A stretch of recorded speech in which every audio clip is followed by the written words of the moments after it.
Haha, time to go to work, guys.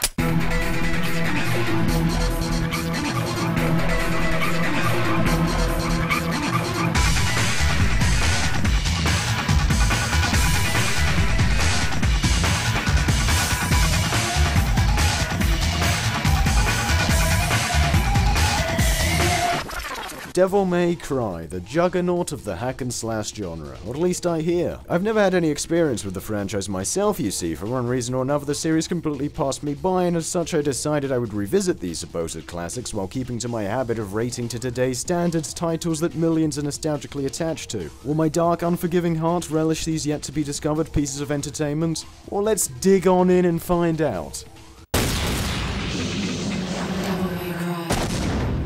You might be wondering why a high-tech master of HD wizardry is subjecting you to the grainy PS2 versions of these games when there's a remastered high-definition trilogy available. Well, who really cares, because now that I've acknowledged this, you don't have to tell me to play the HD version in the comments. The story of DMC is a simple one. Dante is the son of a nice demon named Sparda who killed an evil demon named Mundus so he could save humanity from destruction. That, though, didn't stop Mundus from killing Dante's brother and human mother at some point 20 years ago, which our white-haired hero ain't too pleased about. While Mundus is trying to return and Dante has to head to an isolated demon-infested island to stop him. Even as a child, I had powers. There's demonic blood in me. Well, I can already tell Dante is going to be the start of the hour. Who else can get stabbed through the chest by a lady and not really care? He's been preparing to open the gate on Malay Island. Did I hear Malay Island? Try not to run into Guybrush Threepwood, would you, Dante? If you do, throw some insults his way, though. I'm sure he'll appreciate it.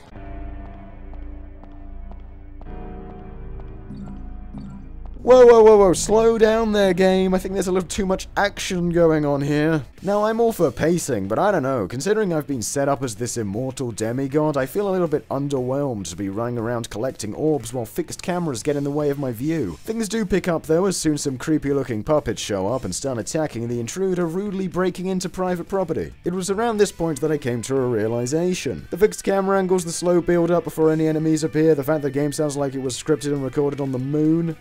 This is just like an old-school Resident Evil game. Maybe some history is needed. Devil May Cry was going to be Resident Evil 4. Well, not the Resident Evil 4 that actually came out, but an earlier version featuring a superpowered dude named Tony. Of course, Devil May Cry never became a Resident Evil game because it had way too much action to be considered part of the franchise. Insert extremely subtle joke here. As I progressed through the first areas of the game, I started getting a hand for the fast-paced combat. One button uses your sword, while the other lets you break out the dual pistols. It was challenging, but also fairly rewarding. The sword had a satisfying punch, and the guns were useless, but hey, they look cool. Some silly things started happening at this point. Okay, so I can maybe buy that Dante can survive that wound, but how come his clothes are intact? Are they the son of a demon too? I better not ask that question, because for all I know about DMC canon, they might be. And then I got to the first boss, which really started kicking my ass. Fierce as hell, the damn thing proceeded to attack me ferociously in a fairly enclosed area, forcing me to think fast and put everything I had learned to the test while the game kept presenting its combat in the most over-the-top, badass way possible. I was on the edge of my seat. It was then that I came to a second realization.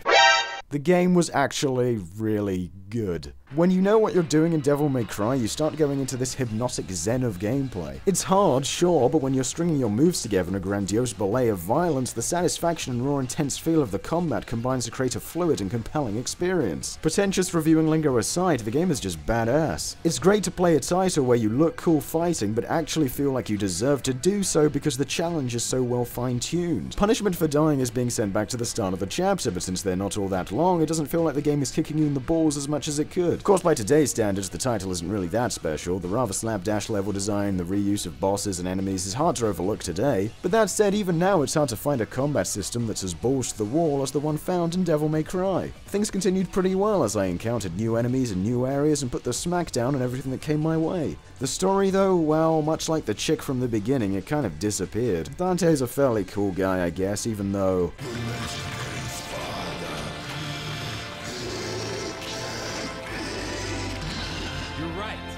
His son, Dante.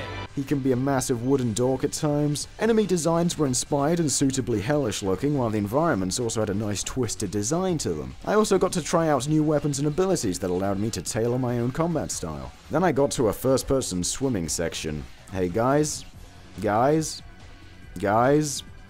No. Of course, one notices pretty quickly that Devil May Cry is a rather cheaply thrown together game. From the story and dialogue that were probably written and recorded in a weekend, the constant reuse of environments, its origin as a failed Resident Evil game is pretty obvious. This will become especially apparent when faced with the bosses, all of which you fight multiple times throughout the game. You can pretty much guarantee that you'll be fighting each of these foes a good 3 times, and if that wasn't enough, later on the game throws a boss at you that has an attack that makes you confront previous bosses, who you also have to take down 3 times. Speaking of bosses, they have a tendency to speak to you after they've been defeated, which felt eerily similar to most boss cutscenes in Bayonetta, a game like DMC also directed by the master of nothing himself, Hideki Kamiya, a guy who probably wouldn't care too much about my comments regarding his boss battle philosophy. I'm honestly not too fussed about it myself. That said, I can respectfully show my distaste for the platforming in DMC. The game is designed for combat, and in combat, jumping works a-okay, but when precision is involved, things can get ugly. When I got to hell and was forced to climb up this organic-looking lava-filled cavern, flashbacks to the worst part of Metroid Prime started circulating my cerebellum. That said, I beat the game, and I must say for the most part I had a good time. The pretentious snob in me would normally scoff at the terrible story, and for the most part rather slapdash design, but honestly I was rather refreshed by the simplicity of it all. I thought the challenge was pretty spot on. You get punished for dying, but it never feels like the game is being overly sadistic. Well, apart from when it's trying out some gimmicky gameplay mechanic that probably should have been left on the cutting room floor, or when it's trying to be... I should have been the one to fill your dark soul with light!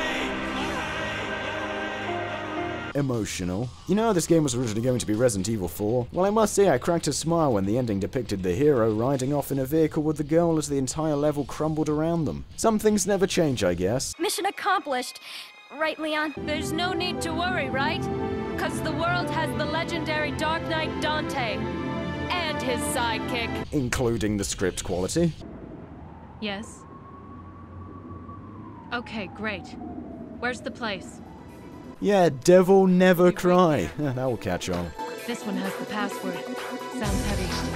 Okay, let's get it over with in 10 minutes. Can't let a single one of those suckers live. 5 minutes. More than enough. Anywho, let's dig into the sequel. Dante is back. What exactly is he doing? You got me there. The game has an intro cutscene, but all it does is reiterate the same backstory the previous game had, as Dante shows up and proceeds to continue Devil May Cry's lackluster tradition of having me run around an empty environment before anything interesting happens. Some demons do turn up because... ... Ah, looks like Dante, instead of bringing his sword, brought some sort of kill stick that couldn't be any less satisfying to use if the game over screen was triggered by pressing the attack button. Yeah, as I progressed through this town, I started coming to yet another realization. Devil May Cry 2 is terrible. Now, after the success of the first title, one would expect that Capcom would have gone the extra mile to pump more money into the sequel, making it a product of much higher quality. No. Combat is just straight up unchallenging. I could kill most enemies with almost no hassle, and this is on normal. I'm not saying DMC1 was good because it was hard, I'm saying it was good because it was exciting to play. This is just sleep-inducing. Even if their intention was to make the game easier, does that also mean replacing the AI with a plastic bag full of rocks?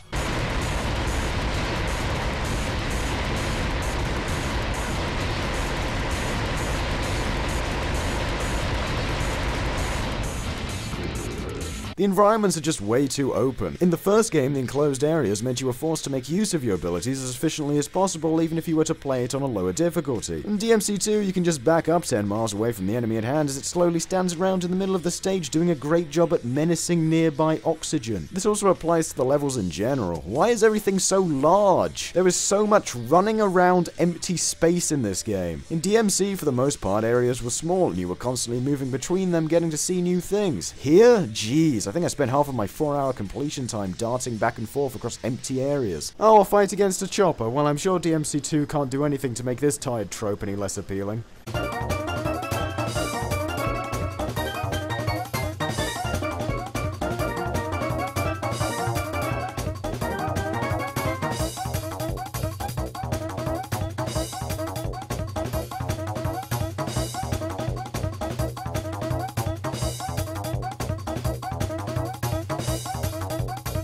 Is this game for real? Is this really the sequel to Devil May Cry? Did I do something wrong? Did I get the wrong game here? Oh, did I forget to mention the story? Well, it's not really a problem since the game did too. Dante arrives in some town where an old woman asks him to kill a business CEO who's actually a demon in exchange for a story about Dante's dad. That's it. That's the entire extent of the plot. Dante finds this out and then goes to kill this guy. Who is he? Why is he trying to do demony things? I think this game is just too cool for explanations. Dante also does this weird two-faced coin toss thing, which decides whether he'll follow someone's request. Why?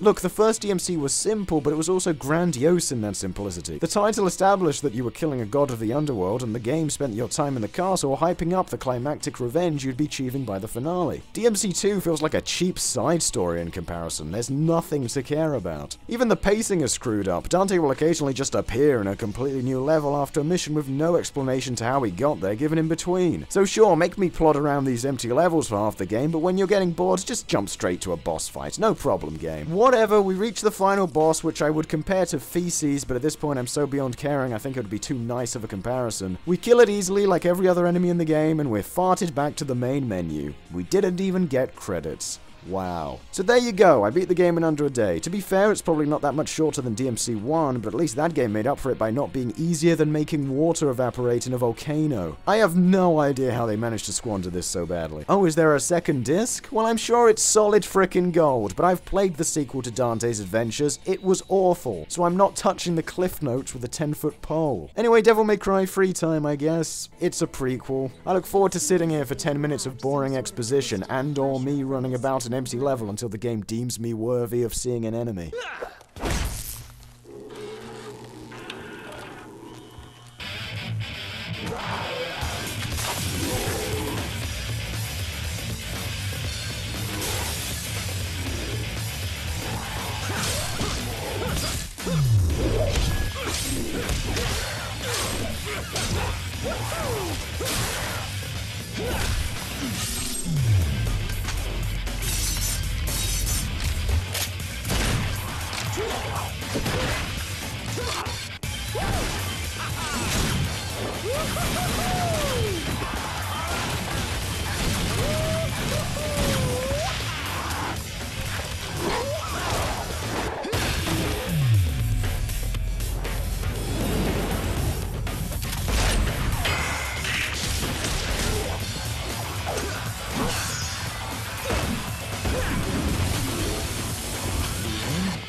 Oh man, this is awesome. No searching for red orbs, no extended walk around an empty level, just straight to the point, over the top, balls to the wall action. This is fan-frickin-tastic. The best part of DMC has always been the combat, and finally the series is starting to understand its strengths here. Now this is how you start an action game. And man, this Dante, he's actually pretty entertaining. Here we play as young Dante, and boy oh boy is he refreshing. He cracks jokes, he acts goofy, he generally just doesn't give a crap. No more of this.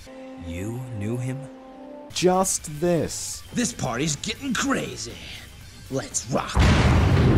From there, the action just keeps on piling. The combat has been revamped and is more satisfying than ever. We're constantly moving to new locations and fighting new and intense bosses. I can't believe this is actually good. How many times does a company make a bad sequel and then legitimately fix its problems? Not often, I tell ya. Once again, the environments are small, so the strategy returns with a vengeance. Damn, this is pretty excellent. However, it does seem a little harder than last time around. Not just a little, but brutally punishing. What happened exactly? Well, it turns out that the good old folks in Nippon decided to prank us Westerners by making their hard mode normal mode over here. Looks like they really took people complaining about 2 being too easy to hard. Too easy. Well, whatever, I beat the other 2 games on normal. I think I'm ready to step it up to hard. I mean, the combat is just so well crafted. I'm having so much fun. So much fun. So much fun.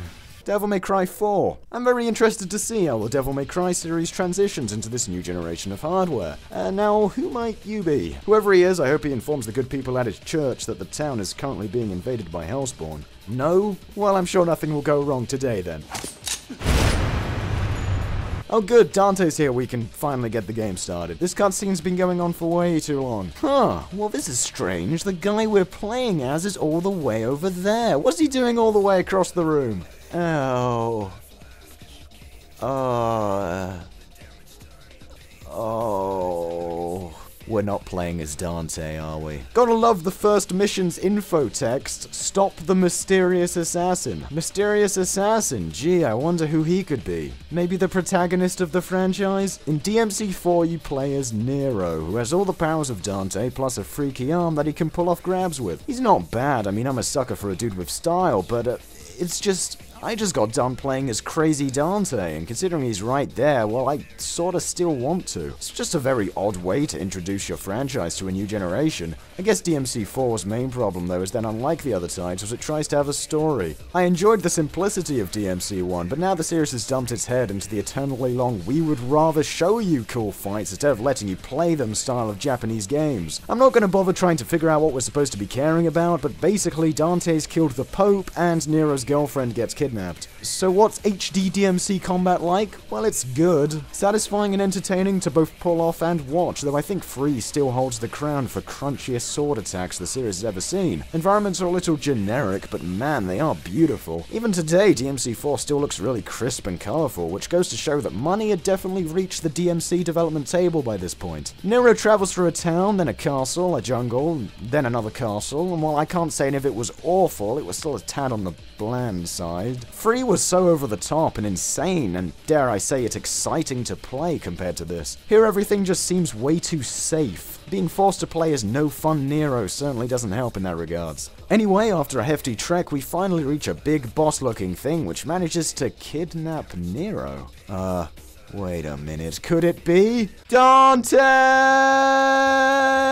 Okay, now we're talking my kind of business. Dante in DMC4 is probably the greatest Dante of the franchise. He's older, but still retains the ridiculous batshit charisma of DMC3 Dante. He's a joy to be around and solidifies why we enjoy the character so much. It's thematically just hilarious that the son of the world's messiah is this big goofball. Though this does bring into question why he wasn't as crazy in 1, which does take place between 3 and 4. Well, I guess in that game he was avenging the deaths of his mother and brother, so I guess he has the right to be a little bit moody. His combat style is also the best seen so far. In 3, Dante could switch up the function of the circle button in the menu depending on how you wanted to play. In DMC4, you can switch these up with a mere touch of the D-pad with zero hassle. So Dante has, of course, to stop both the demons entering the world and Super Pope, who is piloting a giant statue. To do this, we have to get back to the town Nero started in, which consists of us going back the exact same way, but now as Dante. Yeah. I'm not kidding, we have to backtrack the entire game. The castle, the jungle, the other castle, and the town. And not just that, but we have to fight the same boss fights again? This just boggles my mind. Why do we have to do this exactly? This game obviously has top tier production values, yet we're essentially recycling the whole game? This isn't just lame gameplay wise, but thematically it's just horrendous too. So this is what Dante gets to do in his first current gen title? Run through a bunch of places where nothing is happening so he can maybe fight some statue a crazy old priest pulled out of his arse? I seriously wouldn't have bothered if it wasn't for the fact that I get to hang out with Dante, who does some weird things, some strange things, and some things that probably would make sense in the Japanese version, but certainly don't now. Dante does fight the final boss, and it looks like the villain has been stopped, but the game couldn't resist the opportunity to make us fight all the bosses again for a third time. Now this could get annoying in DMC1, but this is just straight up ungraceful here. It's the exact same boss in the exact same place with the exact same abilities. The hard drive might as well have jumped back a couple of hours. Once you get through the padding though, the world has finally been saved from stuff and things, and I really don't know. DMC4 is an odd entry into the series. Considering that the game looks like it had decent funding, I can only assume that the ideas bucket was running pretty low at Capcom during production. I can only recommend it for the still tight and intuitive combat and of course the greatness that is our savior Dante. But anyway, gang, it looks like we've reached the end of our journey. I've shown you everything the Devil May Cry series has to offer, for the most part. Want to wait beyond the DMC borders? Only time will tell.